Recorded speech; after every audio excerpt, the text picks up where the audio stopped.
Good morning students. अभी ये भी लेक्चर 2 है कॉम्प्लेक्स एनालिसिस का, एनालिटिक फंक्शंस। हमने अभी कॉशीस थ्योरम मैंने लास्ट करवाई थी, ठीक है। नाउ वी स्टडी सम, इसमें मैं थोड़ा सा पिछला भी रिव्यू कराऊंगी क्योंकि नेक्स्ट थ्योरम्स जितनी भी हमने करनी है ना उसमें सब में हमने बेसिक्स यूज़ करने हैं, differentiability, continuity and how continuity implies differentiability. इस तरह की चीज़ें हमने करनी है जो हमें कुछ याद नहीं है। मैपिंग्स ग्रेजुएशन में पढ़ा बट उसमें वही होता है, 3 पेपर्स ऐड करके पास हो जाते हैं तो हम कुछ पार्ट जो है हमेशा लेफ़्ट कर देते हैं। वो ह्यूमन मेंटालिटी होती है कि जब इतने में से क्वेश्चन आ रहा है तो मैं ये पार्ट छोड़ देती हूँ। तो एक बार ये मैंने रिविजनल स्लाइड्स ली हैं कि एक बार सारा हमें याद आ जाए ताकि हम जो नेक्स्ट अपने करेंगे यूनिट्स उसमें हमें कोई प्रॉब्लम ना आए। This is basically analytic functions तो हमारे सिलेबस में है, लेकिन कॉन्टिन्यूटी, लिमिट्स और इस सब के बारे में मैं एक बार रिव्यू कर रही हूँ। इसका बाद में मैं शेयर भी कर दूँगी, बट अभी क्या है जितना इसमें मैं एक बार रिव्यू करा देती हूँ। देखो, एनालिटिक फंक्शन में हमारे बेसिक टॉपिक्स क्या क्या रहते थे। फंक्शन ऑफ कॉम्प्लेक्स वेरिएबल जिसमें मैपिंग्स आती थी, ट्रांसलेशन, रिफ्लेक्सिव, ठीक है। ये तो इवन आई थिंक 12th में भी किया हुआ है। Mappings by the exponential function, इसमें हम लॉग जेड, ई जेड, इसकी मैपिंग लेते थे। Limits, theorems on limits, we started doing that from first year.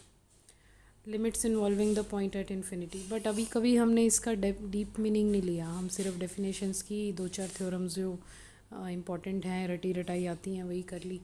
Then continuity में derivatives, differentiation formulas, Cauchy Riemann equations में sufficient condition for differentiability, polar coordinates, analytic functions, harmonic functions, uniquely determined analytic functions और reflection principle हम जाके करेंगे unit 3 में। But अभी क्या है, ये बेसिक मैं करा रही हूँ। Functions of a complex variable. Let S be a set of complex numbers. A function f defined on S is a rule that assigns to each z in S a complex number. देखिए, complex number में जो z क्या होता है, x plus iota Y, उसको मैंने इधर लिया और दूसरी साइड उसकी डबल 2 पॉइंट्स हैं। देखो, इधर एक पॉइंट बनाया मैंने, उधर एक एरो और एक पॉइंट। तो function f, the domain of definition of f and other one is the range. That's quite basic, लेकिन मैं फिर भी एक बार सारा रिवाइज करा रही हूँ कि हम एक बार टिप टू टॉ तक आ जाएंगे तो फिर that is very easy for us to do our other sections. Functions of complex variable, suppose that w is equals to u plus iota v is a value of function, z is equals to x plus iota y। ये हमारा polar coordinates में इसका return form, that is very basic, लेकिन आपने इसको देख लिया, ये रिवाइज हो गया, ठीक है। और बिल्कुल बिल्कुल बेसिक लैंग्वेज में लिखा है इसको मैंने। Function of complex variable, 1-2 numerical मैंने सॉल्व करके दिए थे। F z is equals to z square, जब आप इसका जेड स्केयर निकालते हो, v is equals to 0, f is a real valued function. अगर उसका पोलर फॉर्म में निकालते हो तो भी आंसर आएगा। वेरी, आप इसको आराम से सॉल्व करके देख सकते हो। फंक्शंस ऑफ कॉम्प्लेक्स वेरिएबल देखिए, एग्जाम्पल 3 मैंने आपके लिए दिया है। Real valued function is use to illustrate some of the concepts. जितनी भी स्केयर क्वांटिटीज़ होती हैं, सीरीज़ के क्वेश्चन हैं, पावर सीरीज़ हैं, रेडियस ऑफ कर्वेचर है, वो हम इससे सॉल्व कर सकते हैं। पॉलिनोमियल फंक्शन दिया है मैंने आगे, देन रैशनल फंक्शन।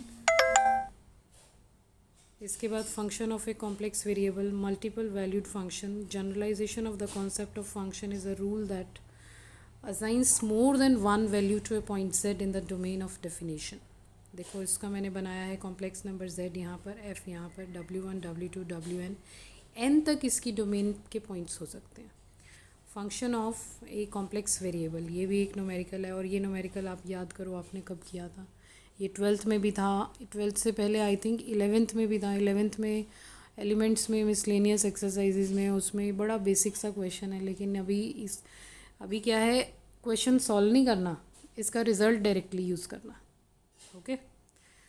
तो मैंने आगे जो मैं आपको नोट्स दूंगी फ़ोटोकॉपी, उसमें मैंने आगे होमवर्क भी मेंशन किया कि आपने इस एक्सरसाइज का ये वाला पेज करना है।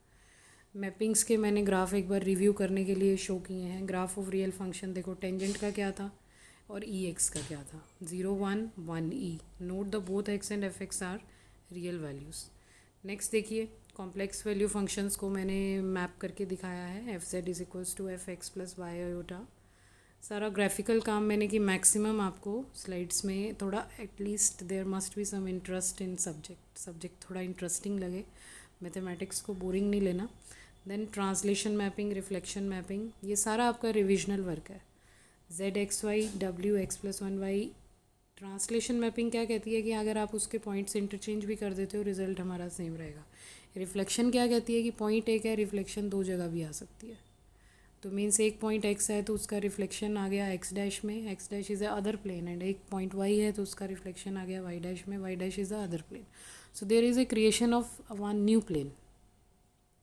ये मैंने आगे वही एग्जांपल लिया है रोटेशन मैपिंग का। रोटेशन क्या होता है, आप किसी चीज़ में किसी भी मैटर में, मैटर मीन्स कि उसके अंदर कोई भी मैटर हो सकता है, like solid liquid gas anything, any material, any medium. So rotation means किसी भी क्वांटिटी मैटर के अंदर, क्वांटिटी के अंदर अगर रोटेशनल प्रॉपर्टीज़ हैं, दैट इज़ उसका कर्ल एग्जिस्ट करता है। कर्ल एग्जिस्ट करता है, उसके अंदर रोटेशनल प्रॉपर्टीज़ हैं। रोटेशनल प्रॉपर्टीज़ होती हैं तो एक न्यू वर्ड होता है वर्टोसिटी। अभी रोटेशनल हम ग्रेजुएशन तक यूज़ करते थे, now this time we are using vorticity. Vorticity is a smart word या next level word for that. तो रोटेशन मैपिंग क्या कहती है कि जो रोटेट होता है उसके बीच में एक एंगल एग्जिस्ट करता है। डेफिनेटली कुछ भी रोटेट होगा किसी एंगल पे होगा, तो उसको मैंने यहाँ मेंशन किया है। अगर पाई/2 पे रोटेट किया फिर उससे उसकी क्या बनती हैं, उससे उसकी लॉग की वैल्यूज़ आती हैं, उसमें उसकी एवोल्यूशन आती है फर्दर अलग अलग पॉइंट्स पे। ठीक है, नेक्स्ट देखिए, इसके मैंने एग्जांपल दिए हैं, ये सारे वही ग्रेजुएशन वाले एग्जांपल। एक बार मैंने जो बहुत इंपॉर्टेंट जो हमारे रिजल्ट्स यूज़ होने वाले हैं हमारे क्वेश्चंस में, फिर हम दोबारा से अपनी बुक पे जाएं, ग्रेजुएशन की बुक इशू करवाएं, देखें। कईयों के पास तो रखी भी होती है, याद नहीं आता, तो ये इसलिए मैंने ये रिविजनल लेक्चर रखा है, रिविजनल स्लाइड्स रखी हैं। ये एग्जाम्पल 2 भी आपका किया हुआ है, ये भी जीवन सन्स वाली बुक में था कि इसका रिज़ल्ट यूज़ करेंगे। एग्जाम्पल 3 पोलर कोऑर्डिनेट्स दिए हैं, इसको मैंने डिफ़ाइन किया ग्राफ से। Then mapping of exponential function, ये भी हमने किया हुआ है। पोलर में देखो रो ले लिया, रो क्या था, इसका डेंसिटी आ जाता है इसमें। देन एक्सपोनेंशियल फंक्शन को मैंने ग्राफिकली रिप्रेजेंट किया है। Mappings by the exponential function, उसका कॉम्प्लेक्स में मैपिंग क्या है। देन लिमिट्स, अभी क्या आते हैं हम लिमिट्स पे। लिमिट की डेफिनेशन हमने बहुत बार की है। For any given point value epsilon exist, A positive value delta depends on epsilon, ये हमने किया। तो F z is limit means कि किसी का कोई लिमिट पॉइंट आ जाएगी। आपने ये एक सर्कल है, एक कर्व है, उसका लिमिट पॉइंट क्या है, लिमिट अगर आपकी पर्टिकुलर उस फंक्शन में जब आप वो लिमिट लगाते हो तो there must be some answer. Left hand limit, right hand limit का भी कॉन्सेप्ट होता है, हमने 11th से स्टार्ट किया। फिर डिफ्रेंसिएशन होती है, दोनों लिमिट बराबर होती हैं तो हम कहते हैं कि इसकी लिमिट एग्जिस्ट करेगी। फिर इसमें एल हॉस्पिटल रूल था हमारा, और एक्सपोनेंशियल फंक्शन की कुछ प्रॉपर्टीज़ थी, कुछ फार्मूलाज थे, वो सब यूज़ होते थे। आपको रिवाइंड आई थिंक सब रिवाइज हो रहा होगा ये आपके माइंड में, तो थोड़ा open your mind windows. Then we come to the limit, uniqueness of limit. Limit unique होती है क्योंकि लेफ्ट हैंड राइट हैंड दोनों रियल लाइन पे होती है, नेगेटिव साइड पॉजिटिव साइड। ठीक है, एग्जांपल दिए हैं मैंने इसके 2, इसको आप सॉल्व करके देखना। ये हमने इसके प्रूफ नहीं लेने, हमने इसके रिजल्ट्स यूज़ करने हैं डायरेक्टली। जैसे मैंने बताया ये रिविजनल है आपका। Now I come to limits involving the point at infinity, Riemann sphere and stereographic projection. ये लिमिट्स का रीमन और स्ट्रेटोग्राफी के एक ये हमारे ये भी मीन्स उसका एनालिसिस है बेसिकली, कि लिमिट्स को हम उसमें भी एग्जिस्ट करा सकते हैं 3 डायमेंशनल में। 3 डायमेंशनल में जब एग्जिस्ट होती हैं तो इस पर रिसर्च होती है, जैसे बड़े बड़े प्रोजेक्ट्स पे काम होता है तो उसमें हम ये यूज़ करते हैं। देन आ गया हमारा जो एक और पिलर है कॉम्प्लेक्स एनालिसिस का, नेबरहुड। रियल एनालिसिस का पिलर है नेबरहुड। ठीक है, लिमिट्स इन्वॉल्विंग नेबरहुड क्या होता है, the epsilon neighbourhood of infinity when radius R is, जब एक बहुत बड़ा सर्कल आता है, कई बार कर्व आता है, लास्ट में हम कहते हैं एप्सिलॉन टेंड्स टू 0, तो वो श्रिंक हो जाता है। Epsilon is that quantity. अभी मैं एक रियल का लेक्चर आपको उसमें स्लाइड्स दिखाऊंगी कि एप्सिलॉन क्या है। ठीक है, तो ये स्मॉल नंबर है। नेबरहुड तो क्या होता है कि जहाँ पर वो रेडियस उसका श्रिंक करता है ना, उसके साथ वाला पॉइंट होता है उस एप्सिलॉन के, that is neighbourhood. Limits involving ये इसकी कुछ रिजल्ट्स हैं जो हमने यूज़ करने हैं। Limits involving the point at infinity, मैंने 2-3 एग्जांपल करके दिखाए हैं।